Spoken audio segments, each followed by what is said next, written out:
کبھی نا امید مت ہونا، اور اللہ پاک کی مدد ایسے وسیلوں سے تم تک آئے گی کہ تمہیں لگے گا کہ کوئی معجزہ ہو گیا۔ تمہیں مشکلات میں ڈالنے سے پہلے ہی وہ رب تمہیں ان سے نکالنے کا انتظام کر چکا ہوتا ہے۔ تو اداس مت ہو، بس تم اپنے رب سے دعائیں مانگتے رہو۔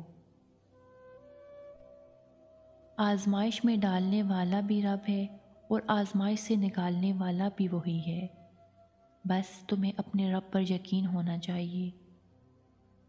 میرا رب چاہتا ہے کہ میرا بندہ رات کی خاموشی میں مجھ سے ہم کلام ہو، اور میں سکون سے رات کی خاموشی میں اپنے بندے کو سن سکوں۔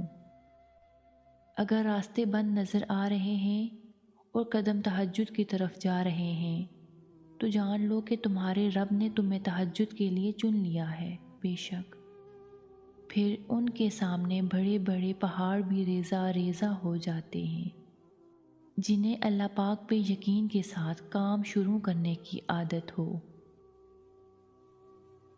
اللہ پاک کی آزمائش کو کبھی سزا مت سمجھو، وہ تمہیں مشکل میں ڈال کر خود تک لانا چاہتا ہے۔ بے شک